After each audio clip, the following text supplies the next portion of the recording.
श्रीमद् भागवत गीता दूसरा अध्याय। संजय ने कहा, हे धृतराष्ट्र। तब श्री कृष्ण व्याकुल चित अर्जुन से बोले, हे अर्जुन, अनर्थ के सेवन करने योग्य अपयश कारक मोह इस समय तुम्हारे मन में कहाँ से आया? तुम कायर मत बनो, ये शोभा नहीं देता। तुम हृदय की दुर्बलता को त्याग कर युद्ध के निमित्त खड़े हो जाओ। अर्जुन ने कहा, हे मधुसूदन, मैं रण में पूज्य भीष्म और द्रोणाचार्य के ऊपर बाण प्रहार कर कैसे युद्ध करूं? गुरुजनों को मारकर उनके रक्त से सने भोगों को कैसे भोगूंगा? हम नहीं जानते कि संग्राम में हम दोनों में से कौन जीतेगा। यदि हम जान भी लें तो भी जिनको मार करके हम जीवित रहना नहीं चाहते, वही धृतराष्ट्र के पुत्र हमारे सामने प्रस्तुत हैं। मैं आपसे पूछता हूँ, जिससे निश्चय करके मेरा भला हो वह मुझे समझाकर कहिए, क्योंकि मैं आपका शिष्य हूँ। मुझे शिक्षा दीजिए। मुझे पृथ्वी का निष्कंटक राज्य मिल जाए और देवताओं का भी अधिपति मिल जाए तो भी ऐसा कोई उपाय नहीं दिखता जो कि मेरी इंद्रियों के शोकों को दूर करे। हे गोविंद, मैं युद्ध नहीं करूँगा। ये कहकर अर्जुन चुप हो गया।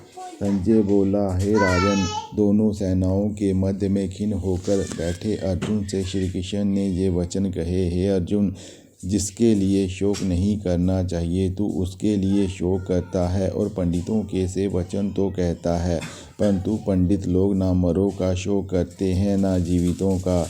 ये बात असंभव है कि मैं पहले ना था, तुम ना थे और ये राजा भी ना थे और इसके बाद नहीं रहेंगे।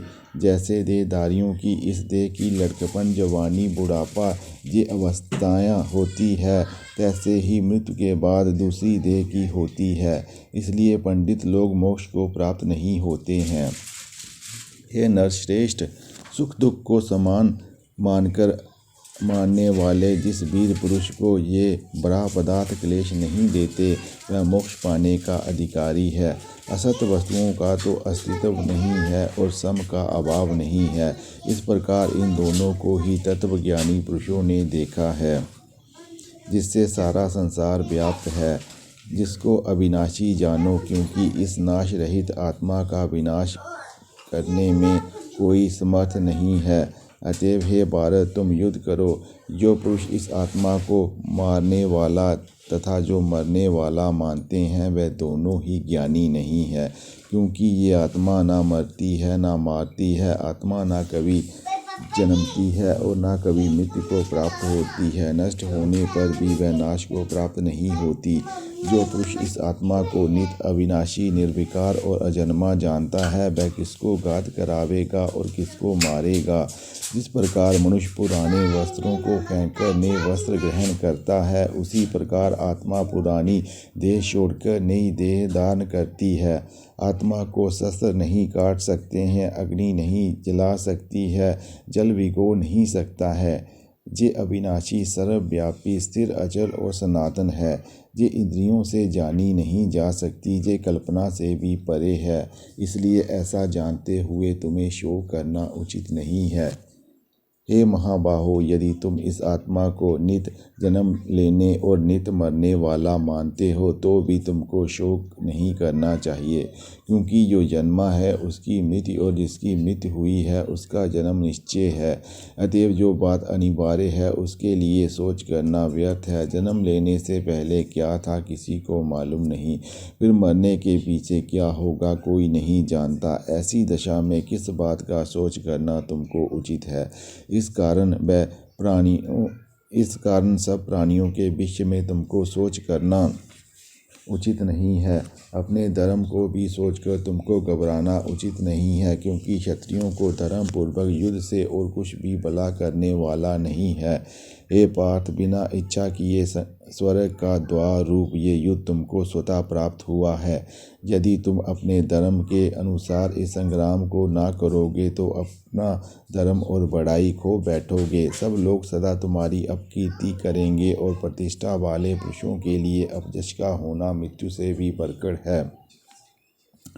ये महारथी समझेंगे कि अर्जुन डरकर संग्राम से हट गया और अब तक जो लोग तुम्हारा मान करते थे वह अपजश करने लगेंगे। शत्रु लोग तुम्हारे पराक्रम की निंदा करते हुए अनेक प्रकार के दुर्वचन कहें, इससे बढ़कर दुख तुमको और क्या होगा। यदि तुम युद्ध में नष्ट होगे तो स्वर्ग का सुख भोगोगे और जीतने पर पृथ्वी तल पर राज्य करोगे। इसलिए युद्ध के निमित्त दृढ़ प्रतिज्ञ होकर खड़े हो जाओ। सुख दुख लाभ हानि जय पराजय इनको समान समझकर लड़ने के लिए तैयार हो। ऐसा करने से तुम पाप को प्राप्त नहीं होगे। हे पार्थ, ये ज्ञानापदेश ज्ञान योग के विषय में तुमसे कहा गया। अब निष्काम कर्म योग के विषय में सुन, जिस ज्ञान को पाकर कर्म बंधन से तेरी मुक्ति होगी। कर्म योग मार्ग एक बार प्रारंभ किए बिना कर्म का नाश नहीं होता और विघ्न पड़ने पर भी शुभ फल होता है।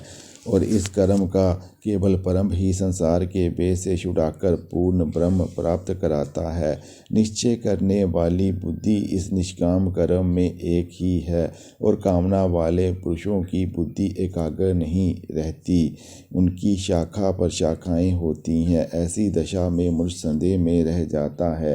हे अर्जुन, अज्ञानी उस पुष्पिता वाणी को ही स्वर्ग सुख से बढ़कर कुछ नहीं समझते।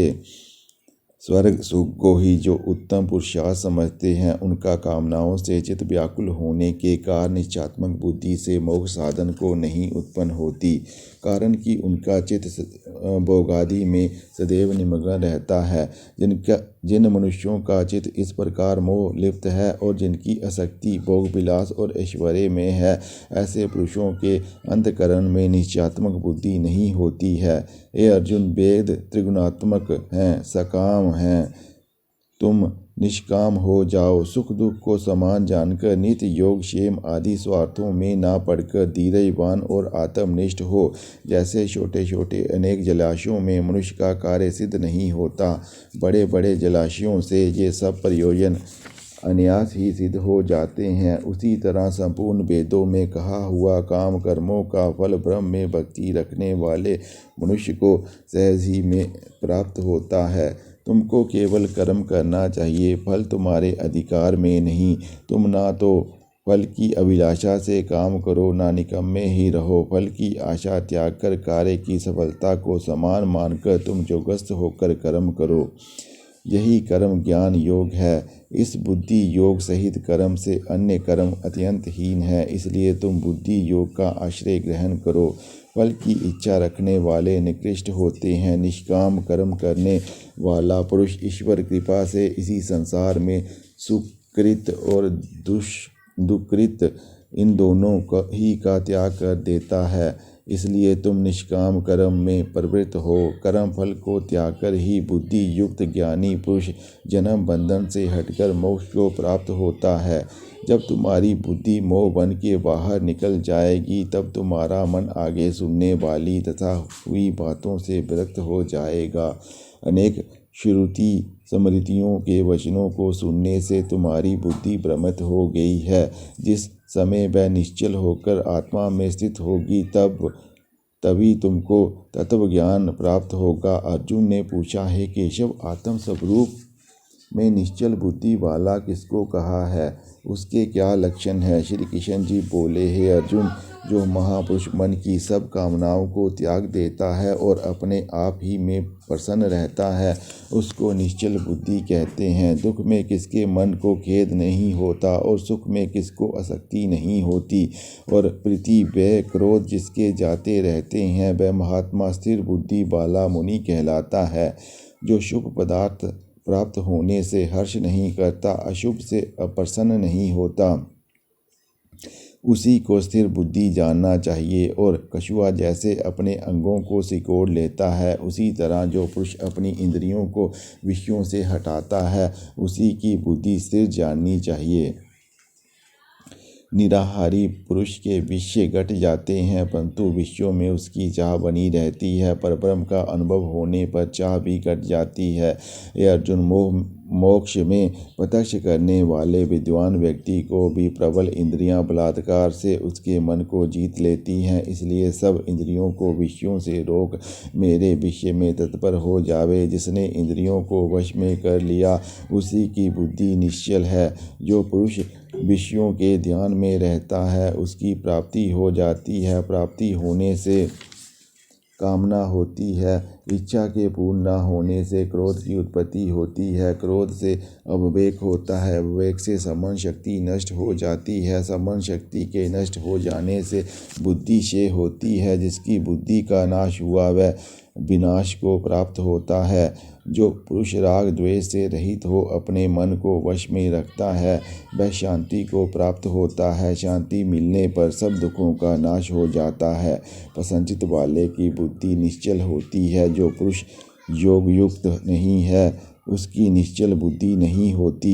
ईश्वर में भावना नहीं होती। भावना के ना होने से शांति प्राप्त नहीं होती। अशांत को सुख कहाँ से मिलेगा। जैसे वायु नाव को जल में खींच ले जाती है उसी प्रकार इंद्रियां उस पुरुष की बुद्धि का नाश कर देती हैं जिसका मन विषय सिद्धि से इंद्रियों के पीछे लग जाता है। इस कारण हे महाबाहो, जिसने इंद्रियों को विषयों से सर्वथा रोक रखा है उसकी बुद्धि स्थिर है। जो सब प्राणियों की रात है उसमें संयमी जागता रहता है और प्राणी मात्र जिस समय जागते हैं मुनिजनों की वह रात्रि है। जल से भरे समुद्र में और नदियों का जल भरने पर भी वह अपनी मर्यादा पर रहता है। जिस प्रकार जिस पुरुष में इच्छा के न रहने पर भी सब विषय भोग प्रवेश करते हैं उसी को शांति मिलती है। विषयों की इच्छा करने वाले को शांति नहीं मिलती। जो सब कामनाओं को छोड़कर तथा इच्छा रहित विचरता है और ममता अहंकार जिसमें नहीं है वह शांति को प्राप्त होता है। हे पार्थ, ब्रह्म स्थिति यही है। ऐसी स्थिति मिल जाने पर प्राणी फिर मोह में नहीं फंसता और अंत समय में निर्माण ब्रह्म को प्राप्त होता है। इति श्रीमद्भागवत गीता सुपनिषत्सु ब्रह्म विद्या योग शास्त्रे श्री कृष्ण अर्जुन संवादे आत्म संयम योगो नामा द्वितीय अध्याय। दूसरे अध्याय का महात्म्य। श्री नारायण जी बोले, हे लक्ष्मी, दक्षिण देश में एक पूर्ण नाम का नगर था। वहाँ एक देव सुशर्मा धनवान रहता था। वह साधु सेवा करता था। जब संत सेवा करते बहुत दिन बीत गए तब एक बाल नामक ब्रह्मचारी आया। उसकी सेवा बहुत करी और विनय करी, हे संत जी, मुझे कृपा कर श्री नारायण जी के पाने का ज्ञानापदेश करो जिससे मेरे जीवन का कल्याण और मुक्ति होवे। तब ब्रह्मचारी ने कहा, मैं तुझे गीता जी के दूसरे अध्याय का पाठ सुनाता हूँ, उसके सुनने से तेरा कल्याण होगा। तू श्रवण कर। एक अयाली वन में बकरियां चराता था और वहाँ मैं भजन करता था। एक दिन रात को अयाली बकरियां लेकर घर को चला। मार्ग में एक सिंह बैठा था। एक बकरी सबसे आगे चली आती देखकर शेर भाग गया। तब अयाली ये आश्चर्य देखकर बड़ा चकित हुआ और मैं वहां आ खड़ा हुआ। उस चरवाहे ने मुझे कहा, मैंने ये आश्चर्य देखा कि बकरी को देख शेर डर से भाग गया। तुम त्रिकालज्ञ हो, वह वृत्तांत मुझे कह सुनाओ। संत ने कहा, हे अयाली, मैं तुझे एक पिछली वार्ता सुनाता हूँ। ये बकरी पिछले जन्म में डायन थी। जब इसका पति मर गया तो ये बड़ी डायन हो गई। जिस सुंदर लड़के को देखे खा लेवे। और ये शेर पिछले जन्म में फंदक था। वह पक्षी पकड़ने वन को गया और डायन भी वन को गई। वहाँ डायन ने उस फंदक को खा लिया। अब वही फंदक शेर हुआ और ये बकरी डायन। शेर को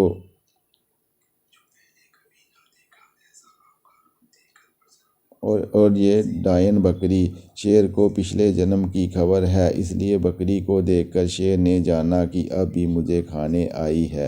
तब अयाली ने कहा, मैं पिछले जन्म में कौन था?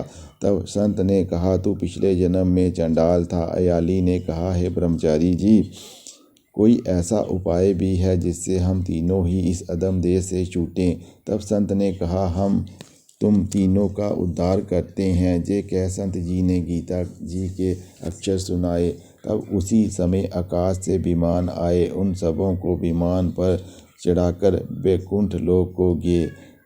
सब अधम देह से छूटकर देव देह पाकर वैकुंठ को चले।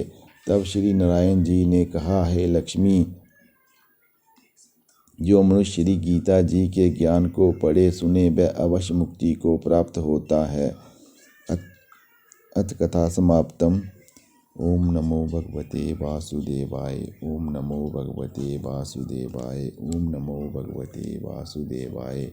ओम नमो भगवते वासुदेवाय। ओम नमो भगवते वासुदेवाय। ओम नमो भगवते वासुदेवाय।